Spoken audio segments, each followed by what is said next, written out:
Hi guys, and welcome back to my channel, Blue Nose Trading. My name is Tori Solis, and today I'm going to show you how I made my Hexagon Kiln cookie system. Kiln cookies are super helpful in providing extra protection to your kiln shelf when you want to try out questionable things in your kiln but you don't want to risk your shelf.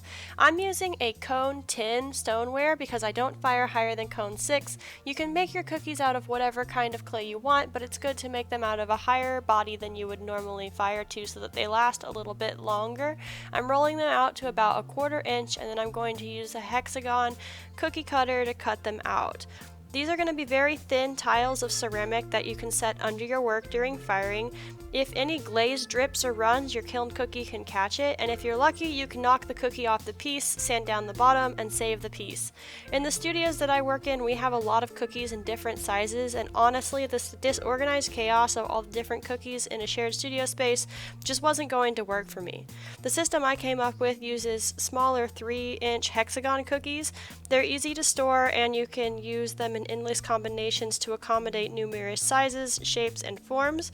I found it's difficult to keep larger cookies to stay flat when you're making them without warping, and with added heat over time they also tend to warp.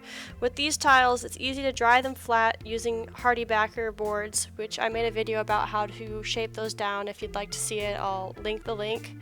And you only need to throw away a tiny segment of cookie if something goes wrong. I stamped all of my cookies with a C before I fired them so that I can remember that those are the cookies. I also have some low fire test tiles in here, so they're all bisqued up and nice, and they came out pretty great. Everyone stayed flat. I did fire them about 6 cookies high without any problems. How many high you can go is just a matter of how much you're willing to risk. The next thing I want to do for these cookies is cover them in a layer of Kiln Wash. So this is my Kiln Wash. I've already pre-mixed it. I'll put a link to where you can find some Kiln Wash. It's basically just an extra protection for your extra protection. It's going to help you unstick the cookies if something does drip down.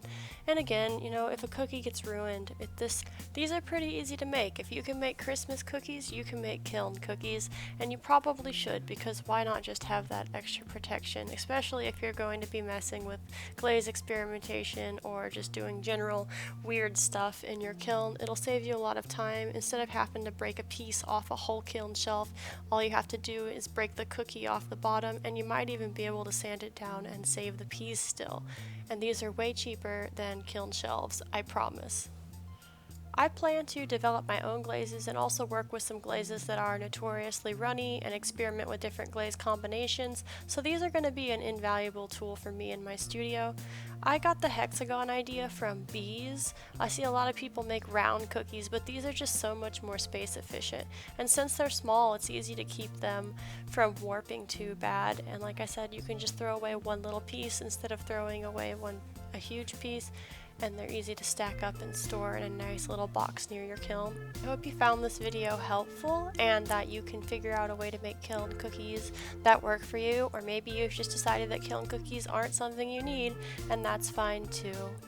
You can find detailed written instructions on how to make these, as well as some links to some of the tools I used in the description below, and if you're on my website, it'll be in the blog description.